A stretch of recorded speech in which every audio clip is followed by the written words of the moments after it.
Yeah. I'm here speaking with Joe DeCino, the director of An Inspector Calls for this upcoming season at the Montevideo Players. Please come see it.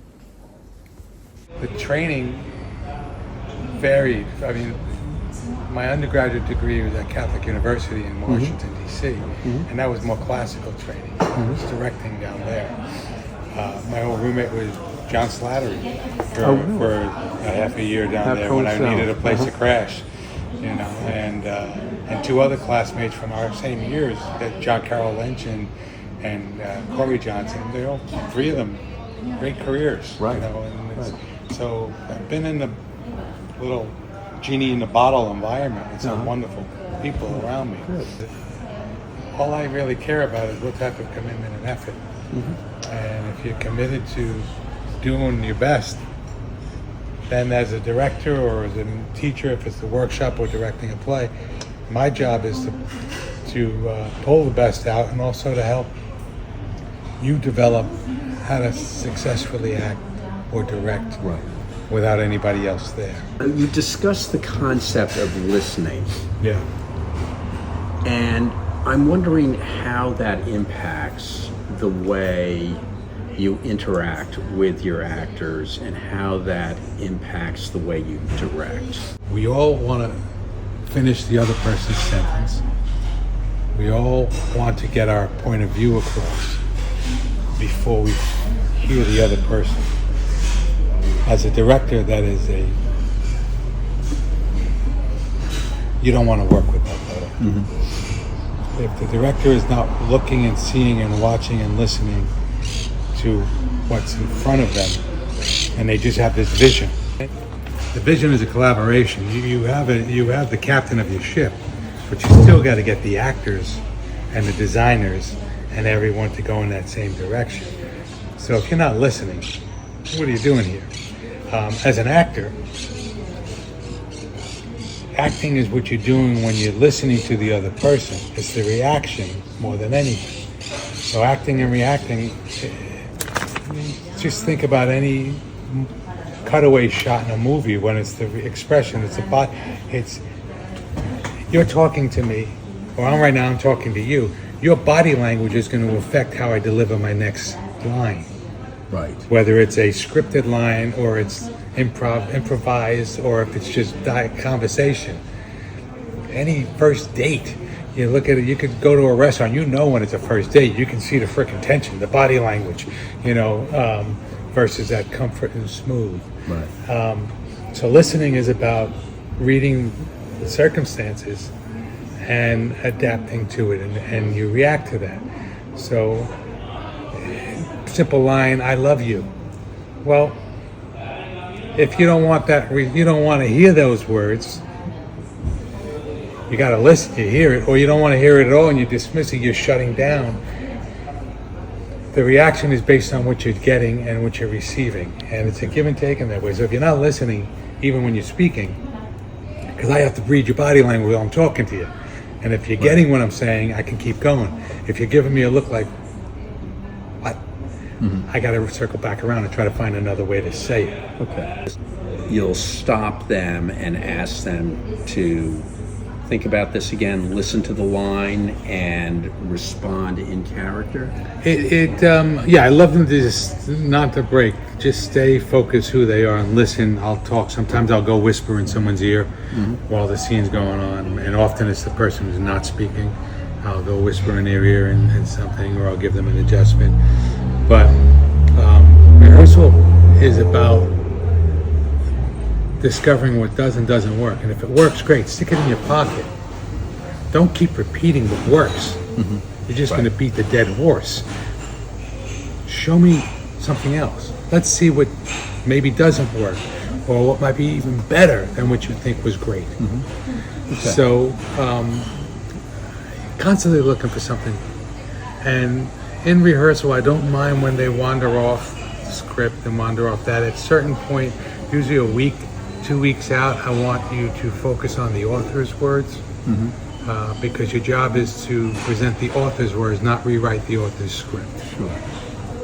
And especially with new plays, Because with the classics, well, you're not going to try to rewrite Shakespeare because you half the time you don't know what the hell he's saying, and that's when it's bad Shakespeare and you're just beautifully speaking. Shakespeare is what I'd rather see in rehearsal, paraphrase.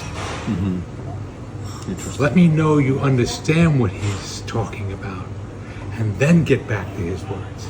So making it your own is quite important, but you got to get back to the actual author's words. Right, good point. I noticed in reviewing your The outline for the syllabus. exactly your course syllabus that you spend a fair amount of time on sensory exercises. Yeah. Not having any background in theater, this is sort of a new concept to me. Can you just describe in brief what sensory exercises are and what you expect an actor to learn from participating in those exercises? It's relaxation and sensory, but I just wrote it down. It's just the habit of shorthand. If your body and your mind are not relaxed, then you just can't do anything. Think of a golfer, and you're going to hit a ball that's 1 inch in diameter, and if you're tense, you're going to chop it, you're going to miss it, you're going to swing right under it, right over it. Right. It's no different from acting. You want to be relaxed. You don't want to be sleepy, but you want to be in a position where you don't have tension in your shoulder. You don't have hips that are tight. Your body needs to be able to move as the character. Now, conversely, the sensory work is for the audience's believability. This ain't vodka. It's water. I'm sorry to hear that. Yeah, but if I was drinking and we're having a lot of this, and then I get a little slurry and stuff, I have to understand what and how my body reacts to certain senses of smell, touch, taste. If this was cold versus hot, if this was sticky. And so the sensory work is to train yourself how to do things that you may need to repeat. If it's doing film, you may need to repeat it 10, 15, 20 times. When you watch a movie and they're all eating, they're not always eating a frickin' meal. That's why they all have salads when they're having meals, because you can eat salad all day long. But you need to know, is that taste wonderful? What does it taste like? What is the sense of pain or feel? We're in a room right now that 10 minutes ago was quite hot because we didn't have the windows open.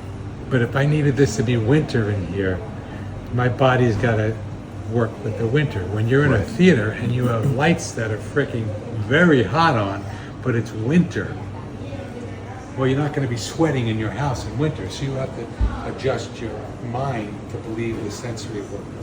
And the only way you're going to get there is if you practice that. Yeah. Okay. You don't show up at a soccer match and think you're messy. You don't have the kicking strength like that. You have to go through exercises and practice. The actor's exercise is relaxation, it's sensory, it's reading. It's reading scripts, it's reading poetry, it's memorizing monologues, it's memorizing scenes so that you are ready to perform here. Okay. This great story of Brando with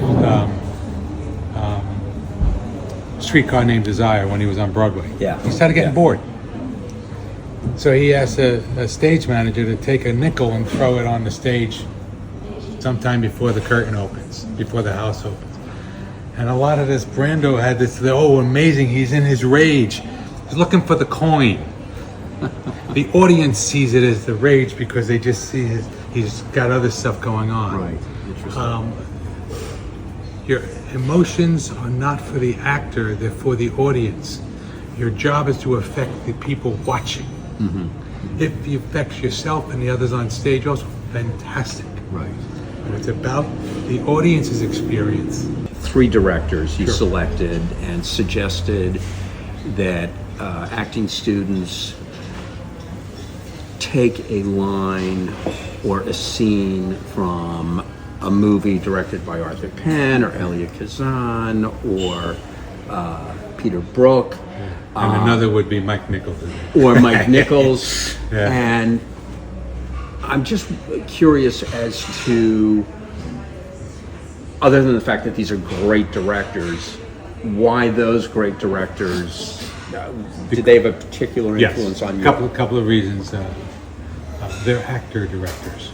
Okay. They speak the language of the actor. And they're all theater background that also did film. And I've worked with Arthur Penn. I've met Mike Nichols, obviously years ago, he's dead. I've never met Kazan, but I read a lot on him, and same with Peter Brook. The thing I love about all of them is that they talk to the actor in a clear vocabulary that the actor understands. And one of the challenges you quite often find with filmmakers, younger filmmakers, or people that came through the institutional schools, the USCs, the UCLAs, and whatnot, is that they're technicians. They are cinematographers before they're directors, and they talk a technical language. If you're acting, you don't need me to say something in a language that doesn't help you find the root of your intention. All of those directors the 4 directors that I will bring up during the workshops, they focus on intent. They focus on concept. They focus on the super objectives. They work from language that an actor can use in order to get to what they want.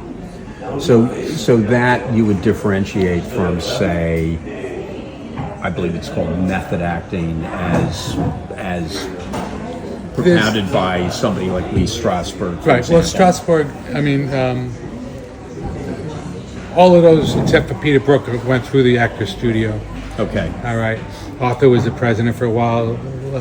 Elia Kazan directed everything and anything that went to Broadway through the studio in the inception. Mike Nichols did some.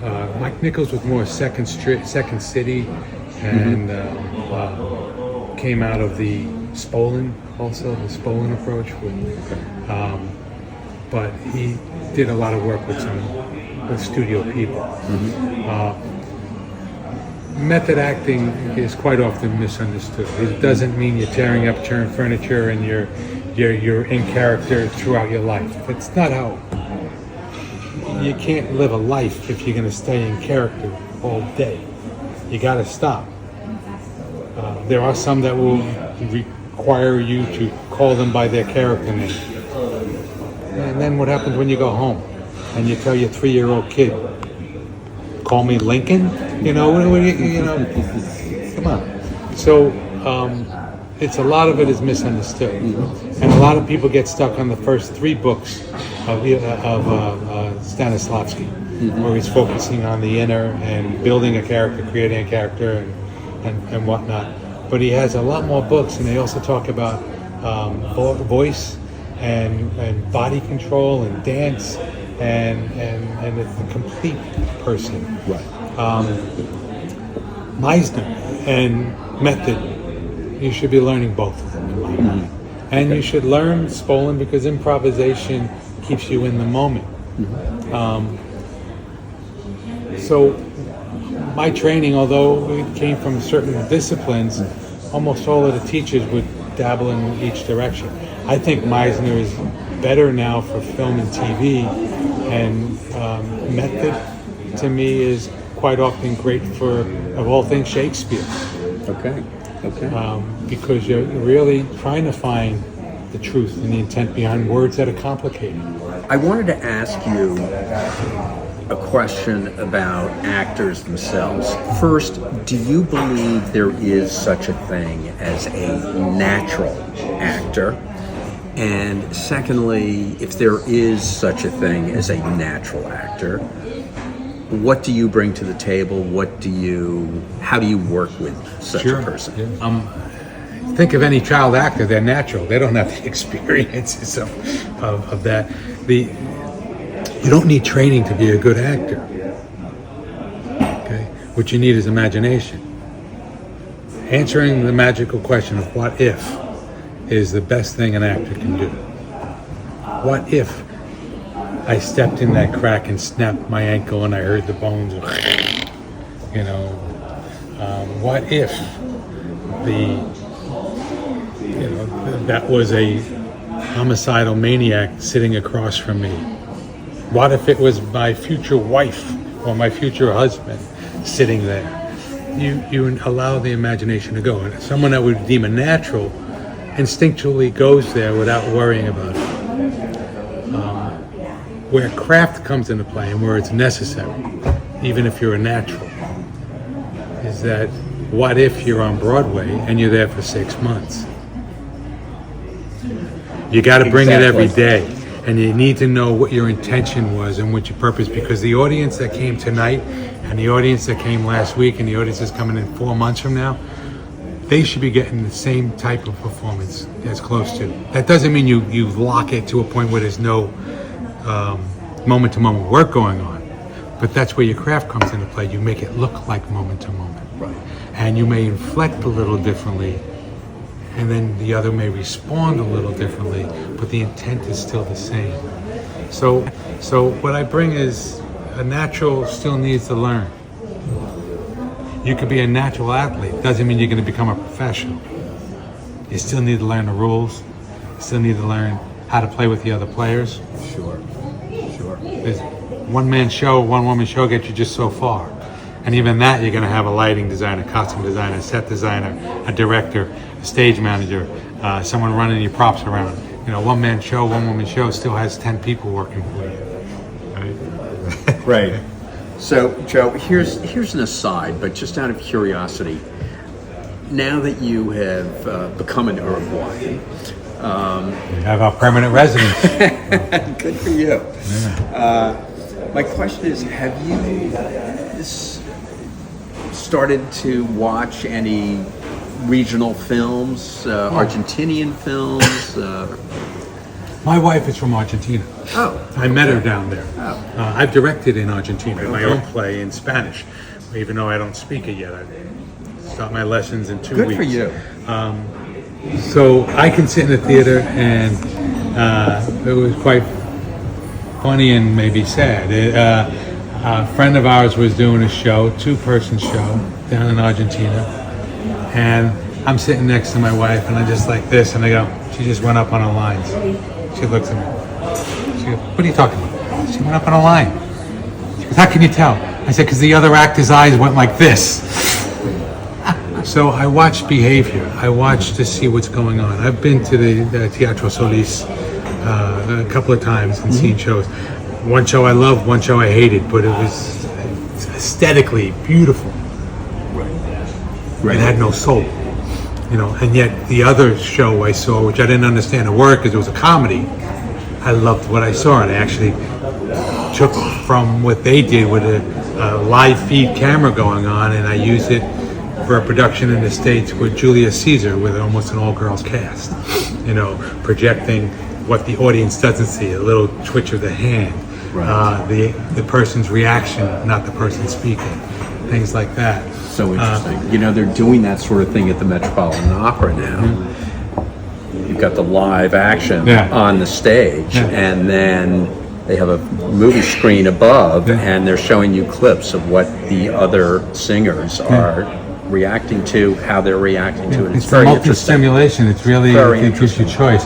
And that started, I think, happening more when rock concerts started projecting on, because the stadium concerts you can't see from the back, so they were putting these big screens on, and they would get the guitarist or they get the singer. And, I remember seeing Paul McCartney back in the early '80s, and they had the big projection screens, so you could, but you're watching. You can stay at home and watch that. You know, it's interesting for me. I think it gives the audience something to really lock into when they're watching the video as well as the live. It's a behind-the-scenes feel.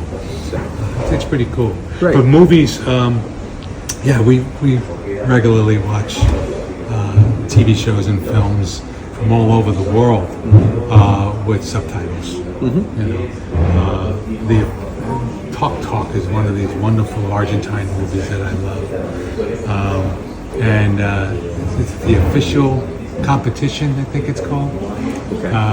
Penelope Cruz, Javier Bardem, and I forget the other actor, the Argentine actor's name. Wonderfully funny. It's a great actors movie because she's this feminist director, always sits with her legs spread open with her jeans. Antonio Banderas is a movie star, and the other is a method acting teacher, and they're going to do a 2-person show, and it's just a lot of fun. But we definitely watch a lot of stuff. Yeah, it's worth doing. Joe, thank you so much. This has been a wonderful chat, my pleasure. And we look forward to the upcoming season. Yeah, Montevideo Players. It's the 75th anniversary, so hopefully we get a nice blend of homegrown and international audience coming to visit. And we're looking forward. We have the workshops, 2 6-week workshops, April, May, and then the season starts with 4 shows. Okay. I direct in October and Inspector Calls. So, thank you. Busy season. Thank Yes. you.